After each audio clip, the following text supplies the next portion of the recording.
couple days, my wife said to me, "What the hell did those guys do to you? Because you're completely different." And what they did in 3 days, the VA, therapists, psychologists couldn't do talking to you twice a week for 2 years.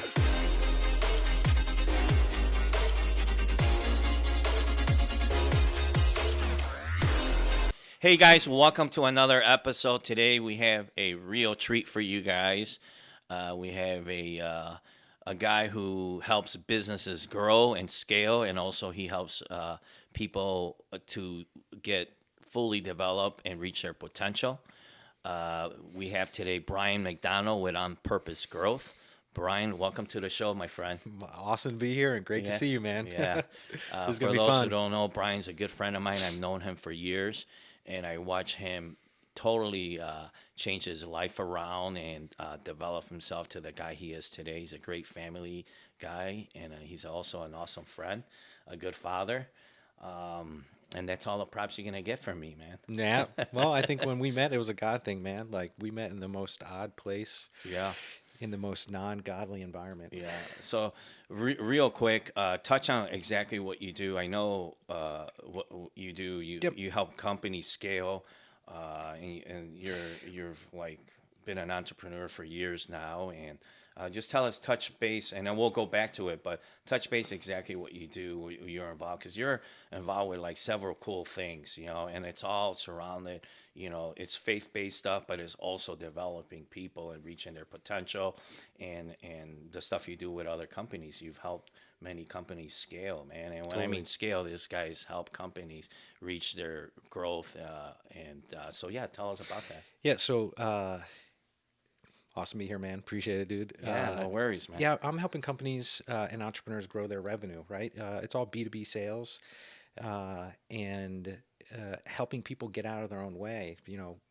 I think sales is not only a skill game; it's a mindset game. But some might assert it's a spiritual game. So I work with people. A portion of the people that I coach are entrepreneurs who have developed some skill or love or expertise of something in corporate America, and now they're utilizing that skill to serve small and medium-sized businesses. And then when it comes to the corporate consulting, it's entrepreneurs who are running a business that are heavy sales base, where they're very reliant on the salespeople to grow the business, called sales organizations, and they have me come in and help their people, show up more authentically, be relevant to their prospects and clients, and build relationships that with their client base that last for long periods of time. So basically, they'll hire you and your team and fly you in or wherever their company's based out of, and you kind of do like sales training to their sales Yeah, it's core. sales training with coaching attached to it, because you can't do a training and have people just go, oh yeah, get it, right? They have to learn it, and then they have to implement it and be consistent and be proficient in it. So like typically companies are hiring me to come in for 4, 6, 8 months, something like that. I'll actually decline a one and done, because It's it just really doesn't not work. gonna right, right. Yeah, it doesn't. That'd be doing somebody a disservice, right? I'll do a talk, but I won't do a training for specific impact. That's cool. And what type of companies, dude? Like, and I know, and I say this, with some of our guests, they're very polished, and they're very, they're at a point of their lives where they're successful. They're reaching the pinnacle of Hmm. their success and of their career, right? But I know that it didn't start there with you, where you're at now. I know that you're very sought after. You've helped many companies. Um, but besides this, before, because I want you to take us back a little bit, but before, what else do you do besides? I know you're involved in a lot of outreach stuff, helping Oh, young and grown men just kind of what you do for companies and help them scale, but you also help individuals scale their own potential. Maybe Yeah, touch base on that. just like I was talking about is like sales entrepreneurship is a mindset and a spiritual game too. That's I've pulled a lot of the personal growth stuff that I've been through, and pulled it into that. So there's two things. One, I sit on a board of an accelerator in the Fox Valley, where we invest, we give money to consultants to help businesses grow to accelerate. Right, you're established. I'm helping coach and work with those people. But then I'm the president of an organization called Battlecry. It's a Christian men's organization that helps men work through trauma, and we all have trauma on every level. Like Yeah, for sure. it's a general term. But I guess a good way to say is become who they want to be and who they aspire to be. And I've seen some crazy awesome change, and I mean I'd done the work myself. I went through a weekend myself, and I loved it so much that when they needed somebody to run the organization, I raised my hand. Right, Sure. and I do that on the side. So this battle cry organization, real quick touch, like give one a story or one that a I'll tell you. person. Okay, here's a good story. So, um, we were hosting a weekend in South Bend, Indiana, and a guy had driven out from New York, and he was a veteran. He was a police officer. He had PTSD and what's called other emotional problems. When he went back home after being with us for 3 days, his wife reached out to the man that invited him, or no, excuse me, no, he reached out to the man that invited him and said, "Hey, I just want you to know something. When I got home after a couple days, my wife said to me, 'What the hell did those guys do to you? Because you're completely different, and what they did in 3 days, the VA therapists, psychologists couldn't do, talking to you twice a week for 2 years.'" Wow. So it's And he's a better dad. He feels like he's a better dad. He's a better husband, because he wrestled with the parts of him that he needed to get the resolution he needed at that point in time. And it's a never ending journey, right? It's like sure. you're peeling the onion, right? Right. But it's amazing work, right? Yeah. That's why I So volunteer. and I know you mentioned, we were chatting before the show for a little bit, and you kind of mentioned that you don't really disclose what they do there, or you don't, like, what exactly you guys do in this battle It's cry. experiential. It's experiential, right? If we do things in a specific way, in a specific order, to produce uh, breakthroughs for people, Mm-hmm. and so it's kind of like telling you the end of a movie before we started watching it, right? Like I'd Yeah. ruin the whole movie for you, right? You Right. have to sit through it and see kind of what happens. Mm-hmm. Uh, for that initial weekend, that's how it works. And the other weekends that we do, that expand upon that, you know what's going to happen. Right.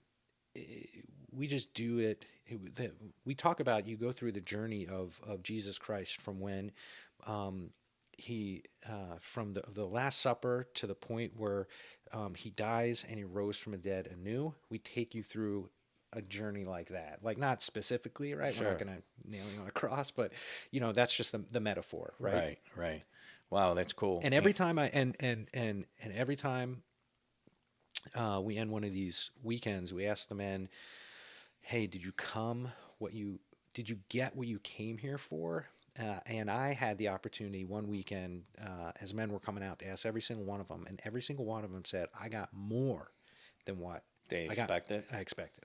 Yeah, and I'm sure, like as men too, we go to I've been to similar things like that, but not that one Yeah, specifically. And I'm a big believer in growth and personal development. But I know as men too, we have this ego, and it's like, oh, what kind of BS is this going to be? And we kind of sometimes go to a place like that with not, and then when you reach a point, and they get into your psyche, or the Yep. things that are the matter of the heart, that it just smacks you in the face, and you like just And you start realizing why you do the things that you do, yeah. what the purpose is, and you get to choose differently. And as men, And that's cool right there. Yeah, you get to choose different. you get to choose differently, Yeah, right? You kind yeah, of that's awesome. you know what's happening, right? Yeah, yeah. You can see what's happening, and you get to choose differently, and sometimes like, hey, I'm choosing just to go back to my old ways, but you know what's happening, right? Or Right. or you say, no, this is how I'm going to choose differently, and for men, and now I'm going to take this to the world. I'm going to start there. We are told that we can never share our feelings. We are told that we always have to have the answer. We always have to be the example. We cannot admit we don't know, and that's just not true, Right. right? I trust a man who can say, "Hey, I messed this up. I don't know the answer to this. I need help." Or That's a at trustworthy least be man. vulnerable, to yeah. That's a trustworthy man.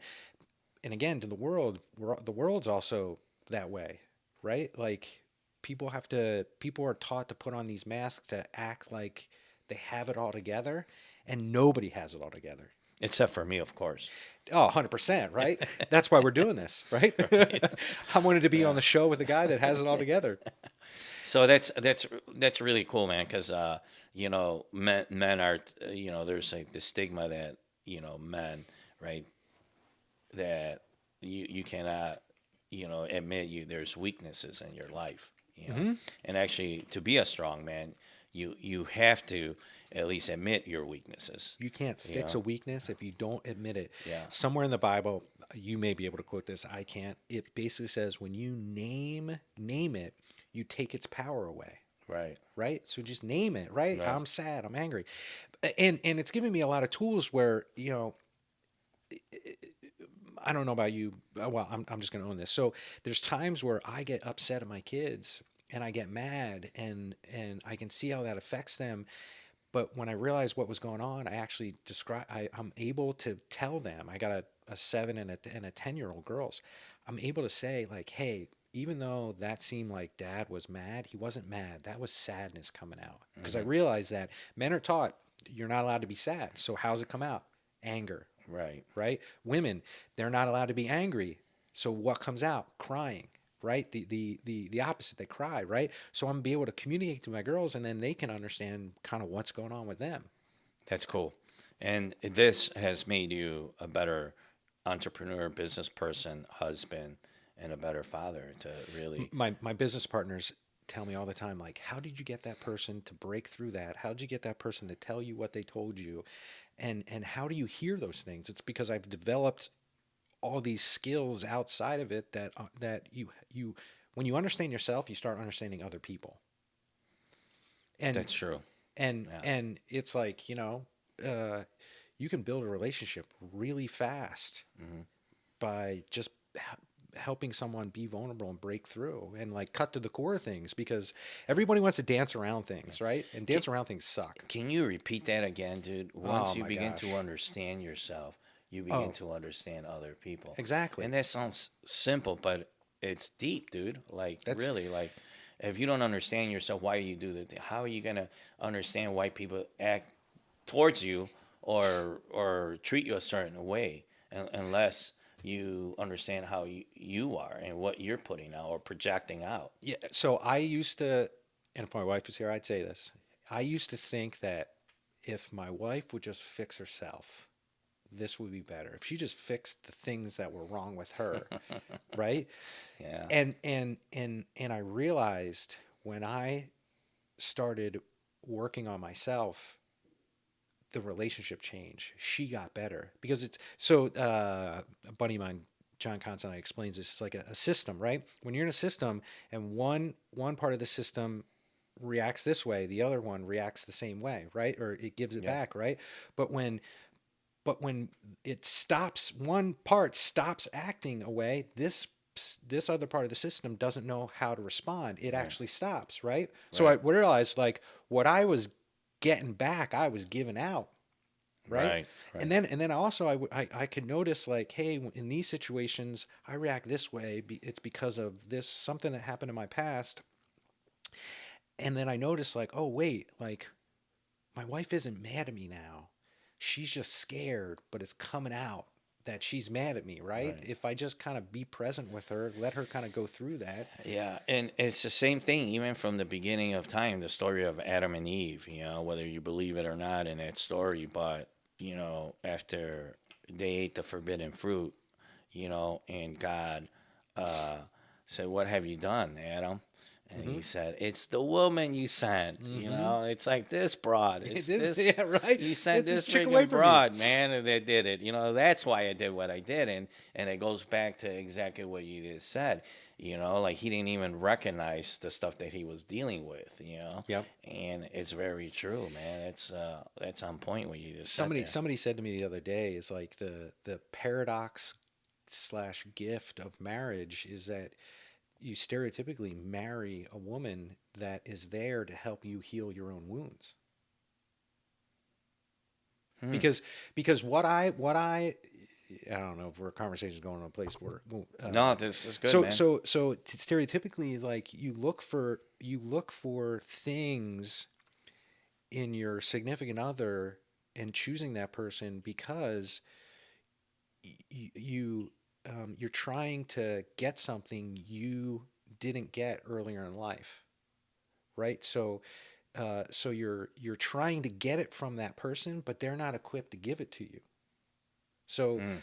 so you have to heal yourself to realize, like, because it perpetuates the dysfunction. Yeah, it does. That's a whole other conversation, Yeah, but yeah, for yeah, sure. right. For another but episode. but yeah, but the gift that my wife is to me is the fact that I'm realizing that the things I want from uh, I want love and affection and acceptance from my wife, but that's the brokenness I had growing up. Hmm. My parents weren't married. I was like, why can't we have a good family? My mom got married to a drunk, and I just wanted somebody to love me. So then, therefore, that's what I go for with my wife, and I interpret things that she does that she doesn't love me, but it's not true. It's her brokenness coming out sideways. So I have to heal myself Yeah. to heal the Wow, that's relationship. that's powerful, man. Dude, um, you know, you're looked at as a coach, very successful. You're like a mentor's mentor, Mm-hmm. and but I know that you just mentioned, you just quickly touched on it about you growing up in a broken home. Take me back, and how did you grow up? Because one of the things, even you and I do similar things and believe in similar things too. Um, that I always tell young men, there's no excuse. Well, yeah, my No. mom, this and that. You could always fix it. As long as you're alive, you're breathing, you could fix yourself. You just gotta want it. And what you just said, there's choice, right? You go to these meetings you do on the weekends that you mentioned that, hey, I have a choice. I could either stay the way I am, or I have a choice to Mm-hmm. go out after a better way. And just like anything else, it takes work. You just got to put the work in. And it's Number one is acceptance and understand why you're going through the reason. It could be in your business, it could be in your marriage, it could be in your own personal relationship, or family, friends, or whatever, right? And a lot of things, and you know this, and I want you to touch on that. But we often go hit booze or drugs or other yep. things to kind of like band-aid that stuff, or just kind of like buried it a little bit.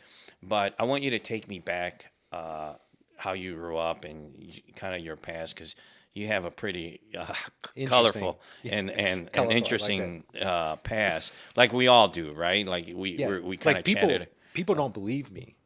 There's a part here like that like my wife hates when I talk about it, but it's Yeah, what happened, right? yeah. People are like, what?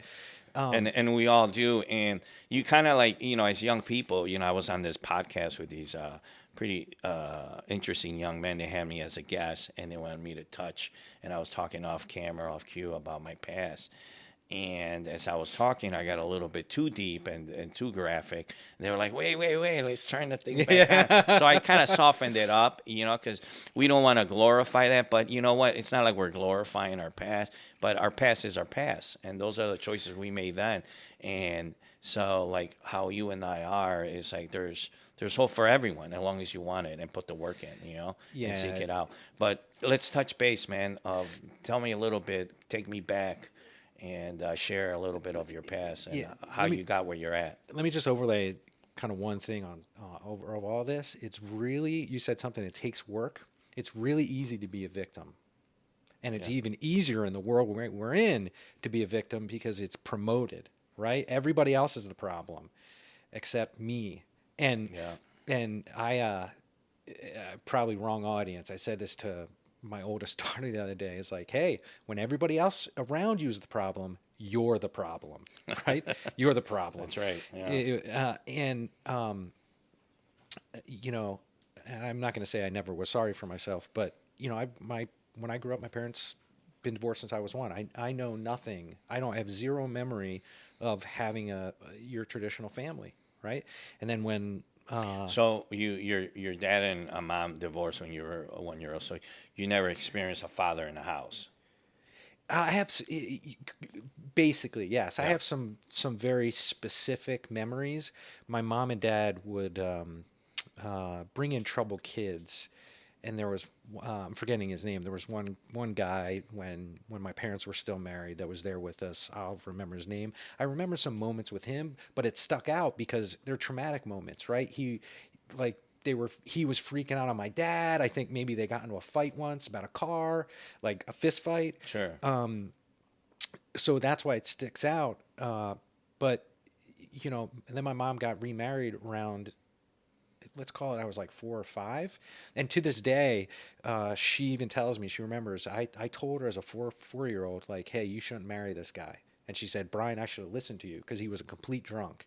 I mean, I would come downstairs in the morning, and on the counter would be, because he was in his 50s, my mom was in her 30s, there would be his false teeth and a rum and coke on or whatever it is, something in coke, some Yeah. alcohol and coke on the countertop, right? Like in the morning, and it wasn't well. It drove my So mom was he an abusive person to your mom? verbally.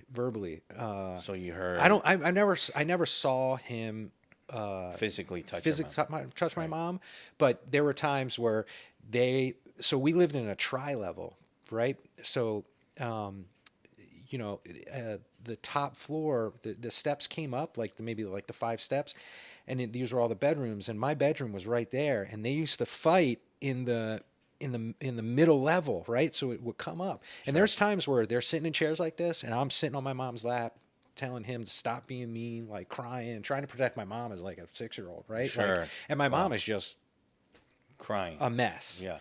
to the point where I came home one day, So you seen this man insult your mom and call just her be a total name. jerk Yeah. and a complete Okay. drunk, Yeah. right? Like complete drunk. Right. And to the point where I came home one day, let's call it third grade. Yeah. Second grade, actually, it was second grade. I came home from school, and he had kids that were in their 20s with babies. They were all there. He was not there. My mom's best friend was there. There were some other close friends were there, and my mom had a nervous breakdown. She literally was admitted to the hospital because she had a Wow. nervous breakdown. And by the end of that day, we lived in Reading, Pennsylvania, about 45 minutes away from Philly. By the end of the day, I was at my dad's house living with him, like that, right? Wow. And like as a second grader, like what is going on, right? I just went to school, right? Sure. But I should say, and the it really wasn't surprising that that happened. It was kind of building up, and through all this work that I've done, I remember a very Wow. They had to be traumatic. I mean, totally. yeah.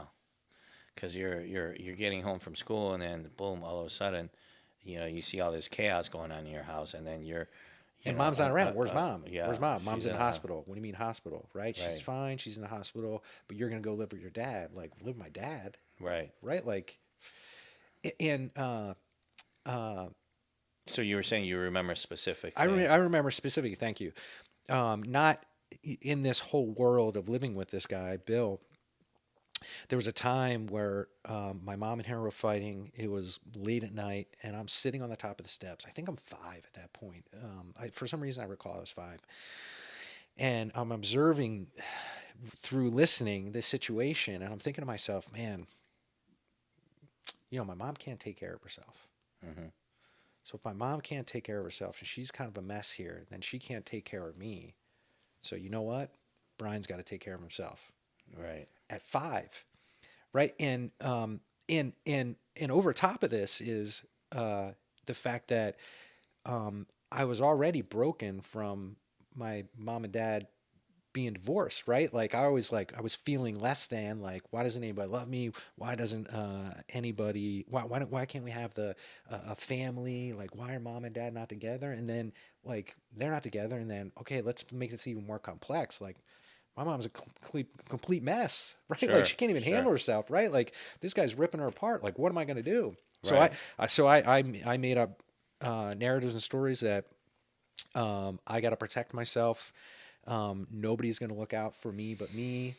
I put a lot of ownership on myself, and that worked for a while. But then you hit some point in life where that story doesn't work anymore. Right. It doesn't help you. It Right. protects you, right? But it Right. doesn't help you anymore. And so man, that had to be dramatic. I've talked to people that have grown up with drunks, and it's not a good thing. It's not pretty. And there's a lot of drama and a lot of hurt that when someone grows up with a parent or one of the parents that's a drunk. But after that, what happened after that? Like, take me as you got older. You were a teenager. Yeah, so my mom finally moved out. We finally moved out, and she was working for a company called Kelly Temporary Services, and she was trying to take care of us. Single mom, Sure. and she got this situation where the way she was going to move up is she would take jobs in other states, right? It's Hmm. like, hey, we got an opening in upstate New York. If you want a promotion, you got to go to upstate New York. And And where did that left you? so I think I was in 6th grade, 7th grade. I was going to Catholic school So you to were in grade sixth grade, school, and then 6th grade, right? And then she convinced my dad to move in the same place we were living. So she moved out, my dad moved in, and then just my to dad watch was my dad was over going you to take guys. care of us, right? Yeah. Watch over us. So the dynamic of that is, oh my God, like this woman that I want love from and I want to take care of me. She's gone again. She's gone. Again. She's gone again, Yeah. right now permanently, right? And my dad was still in the partying phase of his life. And this will what I'm about to say is will explain the whole thing. When I was in 8th grade, and if my dad wasn't home on Friday at about 6 o'clock, he was gone for the weekend. Well, he wasn't I interpret this as he thought like, oh, if I don't just say anything, they'll not know. But I was a Sure. stupid kid, right? Like, Yeah. so, and my brother got caught up. He was the kid in high school known to get CDs from, because him and one of his friends or a couple of his friends would go steal CDs back when we had Yeah. CDs. To the point where when I was in junior high once, I was I was playing football. One of the football coaches was a high school teacher, and I was in the high school. So let me Sorry, interrupt you real quick. So your dad went out and he went on binges for the weekend, disappeared. and then you guys were left alone, you and your brother, Whatever. Yep. and then you guys were just fend for yourselves. Did whatever and mischievous things. No one was there I to. learned how to cook for myself. I learned how to do my own clothes. And I figured out quickly, like, hey, you're going to have to get a job doing something. I mean, I wasn't getting a job in Yeah, sixth and then grade, but your brother started stealing. yeah, my brother CDs. started stealing. I mean, he was known. Like, people Sure. used to come to me and say, hey, can your brother get me these CDs? I'm like, oh, go ask him. Like, I'm not doing this, right? The CD man. Yeah, the CD man. To the point where this teacher once, when I was in the high school, he saw me and he's like, hey, this is your brother's locker. I'm like, yeah. He goes, I know what he's up to. I'm like, okay. Like, he goes, I want you to open that. I'm like, no, I'm not going to open that, right? Like, this is Right. a setup, man, Yeah. right? Like, he was just trying to do the good thing, Yeah. but I mean, even the teachers knew, Right. right? And And he then eventually got kicked out because he got caught trying to steal a car. he was stealing cars. I don't know if this was the only time, Yeah. right? But him and a buddy were in the process of stealing a car, and they got caught. And my dad kicked him out, and he moved to Virginia with my mom. And basically, that kind of severed the relationship between my brother and I. Because And in grade school. no, It my was in high brother. school. Well, my brother was in high school. He was a sophomore, Sure. right? So I was a freshman. Okay. So you both were in high school when that happened. Tell me, after high school, so you were living with your dad, he was living with your mom, and what was your dad leaving in the weekends? What kind of stuff did you get into, or how did Oh, that we got lead? into a weird paradox. I call it a weird paradox. I grew the level of irresponsibility at the same time I grew my level of responsibility. Here's what I Sure. mean by that is, I mean, we got drugs and alcohol, right? So Like you got into heavy drugs. I had almost everything under the sun other than Let, like us touch heroin. on that. So, like, what kind of drugs and what was your introduction to that? What was my introduction? Or how did you get into Oh, it? here's Like my that? introduction. Here's my introduction. Actually, I'm glad you asked that question. So the very first time I got drunk, it was the first time my grandparents had been up from Florida visiting after they moved to Florida and retired, Okay. and I got drunk at a friend's house and passed out and didn't come home, Okay. and that was like Sure. so bad timing all the way around, right? Okay. And then I mean, we got into everything, right? We were smoking weed, we were doing LSD, we were doing You, when MDMA came around, we were doing that. what's that? MDNA? MDMA, What's that? ecstasy. Oh, ecstasy. Okay. That was later on, probably like So you were doing ecstasy, heavy drugs, prescription pills, prescription pills, all of it, and then what? Xanax. How long did that last? So you went off to college, right? You were Past college to probably just before we met, right, and which so was which was like yeah, I do remember when you and I met. I think you were going to counseling for that, and I used to drop you off I had a in Oakland. DUI. Yeah, and so let me ask you this: so you did drugs, heavy drugs through college, right? And so let's touch on your college life. What kind of stuff? What did you go to school for? So So I went to school for business management marketing, basically, general business. And let me qualify something that I said before is like my irresponsibility grew as well as my responsibility. I did all the things that a young kid would do, but on top of it, like I had a full time job in high school. I was working 35 hours a week. And I didn't go to college. All my friends went to college because I didn't have guidance from my parents. I didn't. I took the SAT, the last point that I could take it, because a girlfriend of mine at the time was like, "Hey, you got to take this," and I didn't have anybody to guide me. So I just said, "Hey, I'm taking a year off," and I had to actually, drag my parents to do the paperwork and all this other stuff. I was like, "Hey, here's the paperwork. You need to sign this. I need to get into college. Hey, here's the grants and things like that," and so you kind of had to be the I adult had to. and the I parent. I exactly had to be the adult. That's a perfect language. I was the adult in the situation. And the same time, you were doing all these heavy drugs. Totally. I was selling drugs. Okay. I was making more money than my dad was. Okay. Easily. Right. Maybe probably as much money he was making in a month I was making in a week, Okay. right? So it was easy, right? And I was working a full-time job, right? So how do you hide the fact that you're doing all this other stuff? Oh, you go get a job, Right. right? Like get a job. It's like, "Oh no, it's a job," right? Like Mm-hmm. it was and I learned all this by watching my brother screw things up. I was like, "Oh, that's how you don't do that," right? Right. Right? Like I learned. But when I was in college, I was selling drugs for most of the time, and that's where I started realizing You like, went hey, to Penn Penn State, right? State, yeah. I started realizing like, hey, I need to take even more ownership because nobody's helping me. I have to graduate, right? Like all my friends are in college and graduating, and I just something I don't know what it was like lit a spark in me and said, hey, like you got to go start asking for help, right? Because the narrative of nobody's going to take care of me, I got to take care of myself, nobody knows better for me, that doesn't lend to asking people for help, Right. right? Like, And that was because of your past. You had to kind of fend for yourself. right, that's just how I thought it operates. So it Yeah. took me a lot to like go get like, calculus and things like that. I needed that to graduate, and it took a lot for me to go get tutored. But I mean, I had to, and I had to graduate college. I had to convince that, I forget what level of math, calculus maybe, the teacher to graduate me, just give me a D so I could actually graduate with everybody. Because if I didn't, I'd be held back for one class. Jeez. And Okay. he's like, and I was like, hey, well, I'm not going to use this. Like I'm not going to be a scientist or anything like that. Like I'm not a numbers guy. I'm a Sure. relationship guy. Like I don't need this. And he ticked me up far enough that it tipped me over the scale. I mean, it took me 5 years. It took me 5 years to graduate.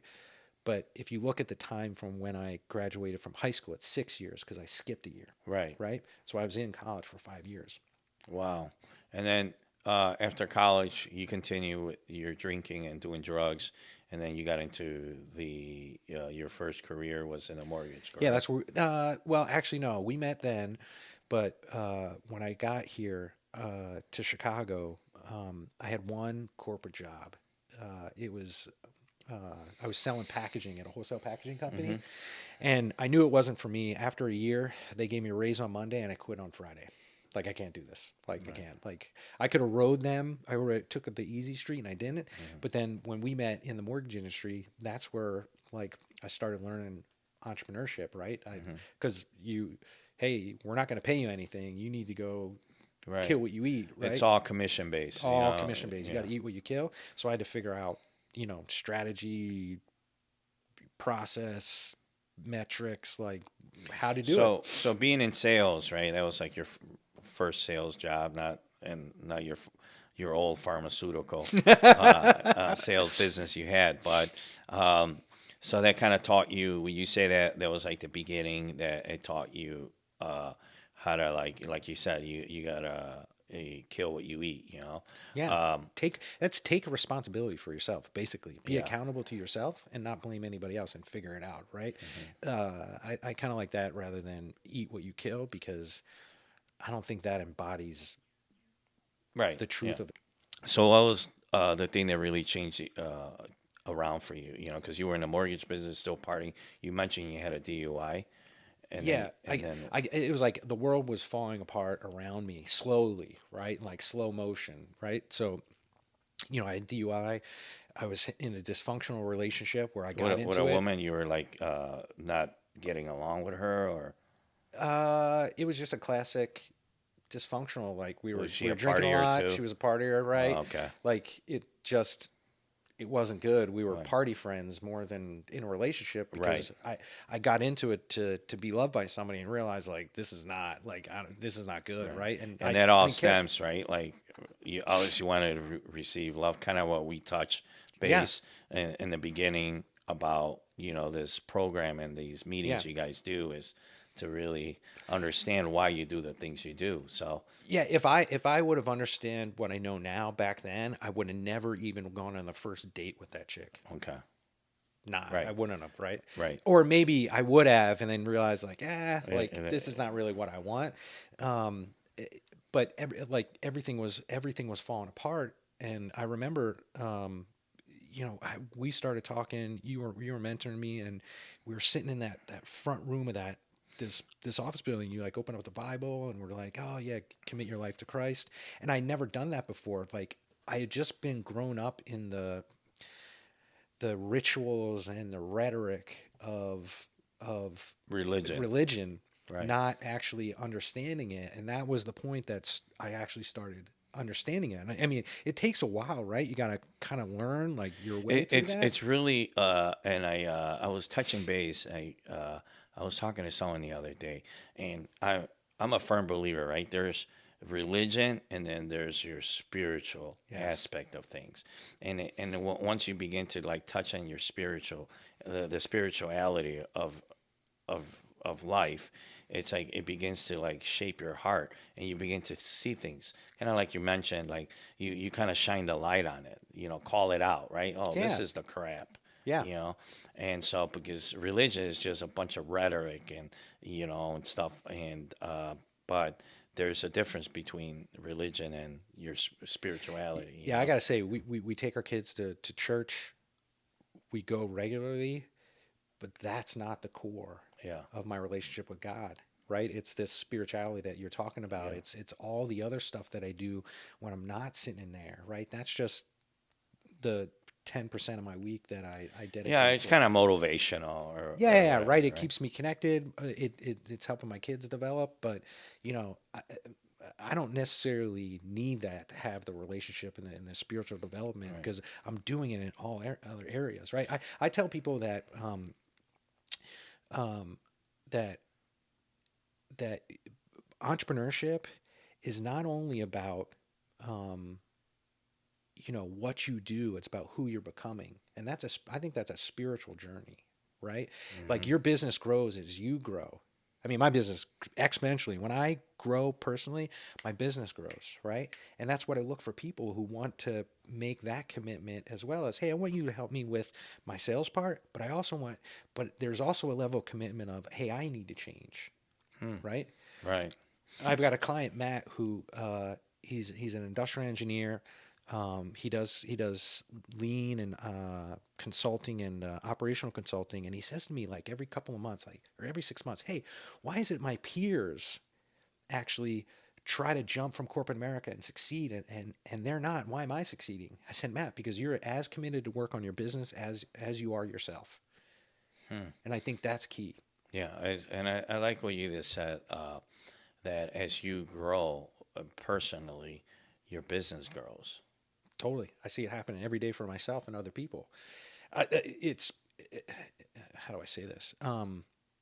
I will try to unwind a client coaching engagement if they aren't putting in the effort to grow themselves. Lack the commitment for personal growth. Yeah, yeah, yeah. Right. It's not a requirement. It's just, hey, if I'm going to do this with you, that has to be present, or this just isn't going to work. Not just for me, for you, right? And Hmm. and sometimes it's better off like, hey, maybe that's what they needed, right? Right. So you started you got off the drugs. You started like focusing on your spiritual life. Someone helped you along the way, and what happens next? You know, you start going to church. You said, and how did you really? How do we get this, Brian? How I know you mentioned you started going to church and that, but dude, Well, like, it's when we were part of this is that the spiritual journey, but the other part was you were giving me help, and after that, I committed to saying to myself like, hey, I need help from other people. I need to see what I can't see. I need to be told what other people aren't telling me, right? And I always got some type of mentorship in my life. There are times like now I got like three tons of three people, people, right? three Yeah. people, right? Like three like legit. I talk to you every so often, right? Man, that is so key, dude. Like, because right, there's always someone that kind of like opens the door, right? And kind of like, um, I have, like my spirit in my spiritual journey too. My older brother kind of like opened the door, Mm-hmm. right? And but I sought out other people and kind of like, and even in my business journey, Everett, right, Rank, and Yeah. people like him. And then I to this day I stand on a man's shoulders, because that gave me, the altitude to look beyond him, and seek out other mentors, Mm-hmm. and kind of like what you did, right? Like you're always seeking out. Right now you mentioned you have three people working because it never stops. You're always Never stop growing. stops. The day you stop growing is the day you're dying. And I You think you know. understand this.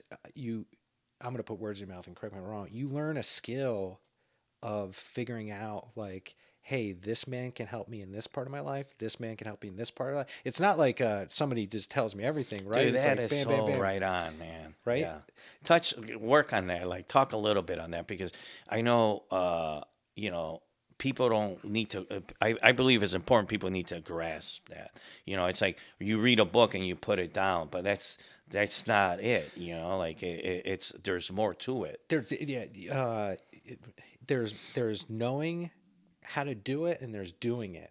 Knowing how to do it is reading a book. Right. Doing it is getting somebody to help you implement it and integrate it into your life. Right. Two completely different things, Right. right? And it's about if it happens and or speed of it happening, right? Because some people can take these concepts, read a book, and you can implement it, but it takes a while, right? But when you get somebody to help you along, it's great. So I got somebody who I talked to in regards to business. I got somebody I talked to in regards to spiritual. And because I didn't have a father figure, I have somebody I go to well, a couple men, kind of in general that I go to, like when I run into, Personal problems with, issues. yeah, like, hey, like I don't go to my parents when I have problems with my kids. I don't go to my parents. I Right. don't want that advice, right? Right. Like Right. that. There is no advice there to give, Right. right? And my mom did her best. My dad didn't do much, Right. right? I've learned to develop a skill and a distinction of, like, hey, when I interact with this person, or when this person helps me, it helps this area of my life. So when I can talk to them, I can just focus on that, right? Because it compounds too, right? Mm-hmm. It compounds, right? When I do something with the kind of the spiritual guy I talk to, it overflows into other areas. And all of these people are objective. It's not about them, it's about me. Right. And finding people that can make it about you solely and be objective. Because sometimes I know the answer, they just have to walk me to it and go, right? You see that too? Like, oh, Yeah. yeah, I just Yeah. didn't want to accept that. Right. And how do you develop and just share real brief with our audience to recognize, right? Like you did mention, I understand that because I continue to do it. Um, but and I always sometimes seek your advice once in a while. I Yeah. say, "Hey, Brian, I'm thinking of doing this. What do you think?" And sometimes we and I'm fortunate enough to have you as a friend that you could pour into me and say, "Hey, you got to do this, you got to do that," because you have a skill set that I don't have, and you're more than willing to share with me. But how do you um, in your own way, how do you determine or how do you figure out, okay, I'm going to use this guy for that, and at least to get to that point, right? Well, okay, I have a spiritual life, and I'm going to use this pastor or this so and so person to pour into me, but how do you, what can you tell our audience or people that are listening?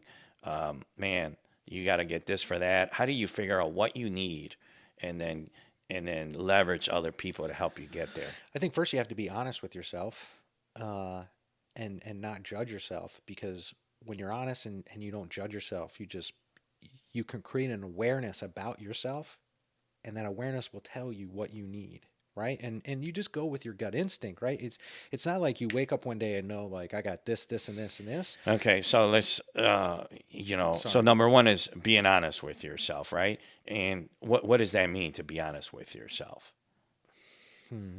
Like, So it's okay. So I'll say the opposite, but I think I'll be able to articulate it. Stop lying to yourself, right? You know that you do some things, or you approach some things in a way that um, aren't good, but you won't admit it to yourself. It's like, you're ignoring. The way we it's say almost it, like an ego thing, or yeah, it could be, right. You hide, repress, or deny. hmm, You hide, you hide things, you repress them, or you deny that they're happening, right? And the minute you stop doing that, the so people do that to get freedom, and the actual opposite happens. They're chains.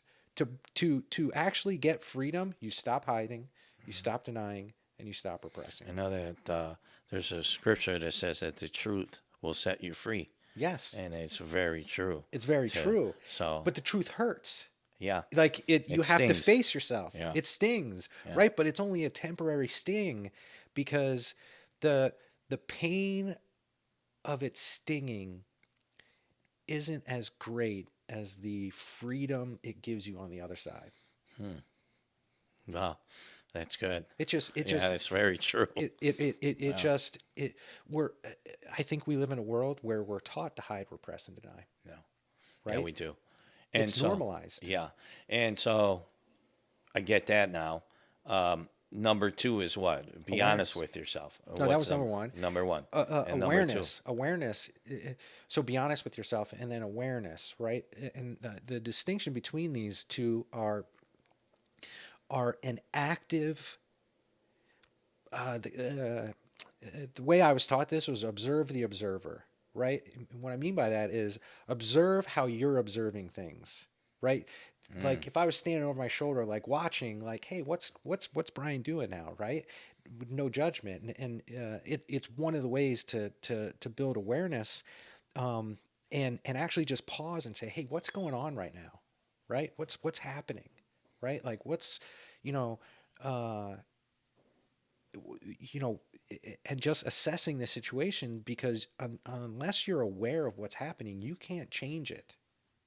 So, and the key to unlocking that is be honest, right? Because if the way people don't, in my opinion, I'll own it. The way I don't see things is if I hide, repress, and deny, it doesn't give me the ability to see it, right? So what you do is don't lie to yourself, let it come to surface, and watch. Like, oh, hey, here's what's happening, right?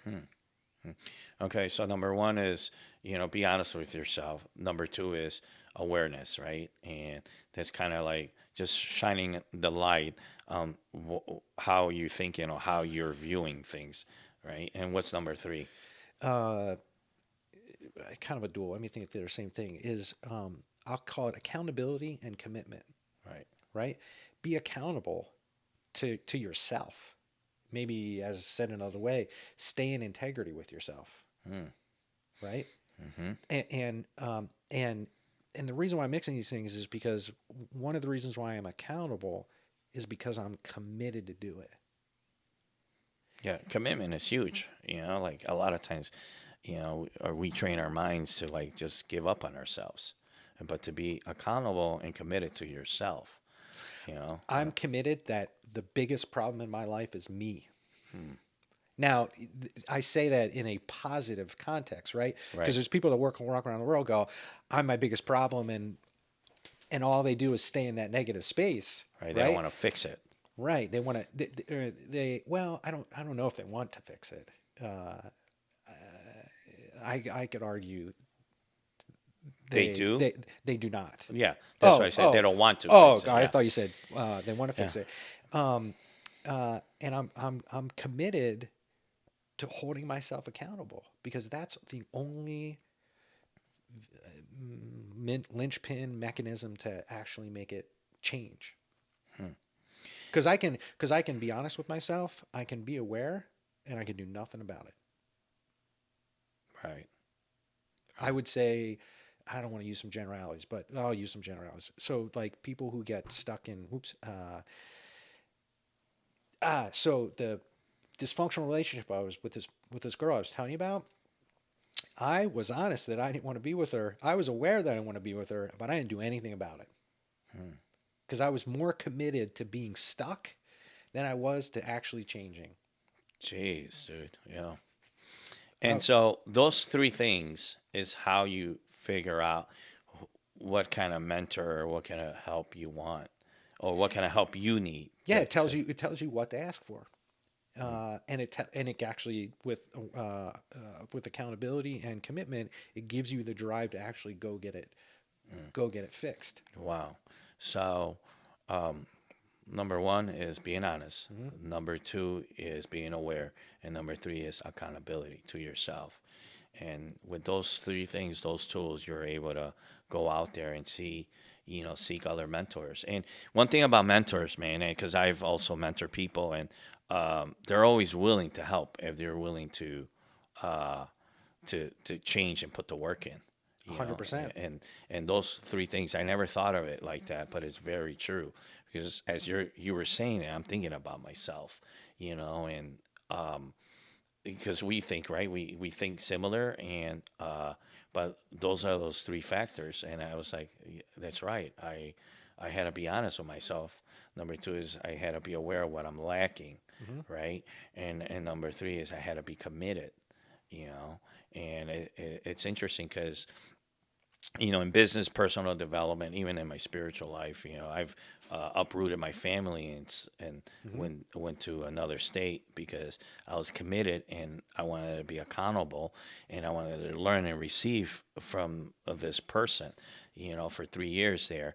And but the other thing is, I just I was sharing with you earlier, even in my personal coach, my Mm-hmm. physical Mm-hmm. trainer, he just started working with me because I reach number one, I reached a plateau. I wasn't growing in my physical training, and so a good friend of mine who's owns a MMA gym. He's like, man, you need a personal trainer Mm-hmm. so you can learn things and blah blah blah. As soon as he told me that, I was like, holy cow, you're right, you know. And yeah, last night we had our first session. It's like just blew my mind. You know, he just tweaked pretty much everything, but it was just small tweaks that Yep. is going to gain momentum. Is going to cause big change in That me. You know? you probably would have never thought of. Never. Right. And so it's like little tweaks in our lives that can give us big results. You know, like when you mentioned, you know, you saw different people. It wasn't, you said it was a process or it was kind of a journey. You were just tweaking things. Like someone opened the door to you, made you aware of what's happening, and you just walk through it, and then you say, "Oh, I need that guy. I need that guy."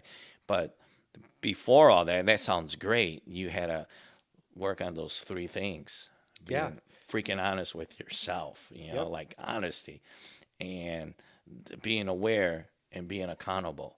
And you said something that is like the sting. I said, oh yeah, that stings to be honest with yourself. But you said something, but you said the You want me to sting repeat is it? less. Yeah, The pain of that awareness is not as great as the freedom you get from it on the other side. yeah, And that's powerful. too many times, I'll own it. I look at it and go, I don't want to go through that. But what I want is on the other side of it. Yeah, And it's, I got to realize, like, I'm just going to go do that, right? I'm just going to go do it, right? And it's only temporary. yeah. Well, Brian, I know we said a lot, and I definitely want to have you more come back again and your share and get into like the nuts and bolts of Mm-hmm. what you do because you know I know you know we could talk for hours on that subject, and I just want to thank you, dude, for allowing us to have you on our show. I know you're busy, you travel, you have a family life. We're actually in your living room, your beautiful home. You just spent a lot of bank, Yeah, a lot of exactly. money remodeling your home, and it's beautiful. You live in a great area. I'm not gonna disclose that, keep you private, but man, I'm so happy for you, man, and I want to really share this from the bottom of my heart that you know, I'm very thankful for your friendship, man. You Appreciate you also too, man. poured it into my life, and I've grown. And you are the reason the man I am today is because our friendship too. Mm-hmm. And so you know, you've always been honest with me, um, and I just want to thank you for being a friend and doing this show, Ah, man.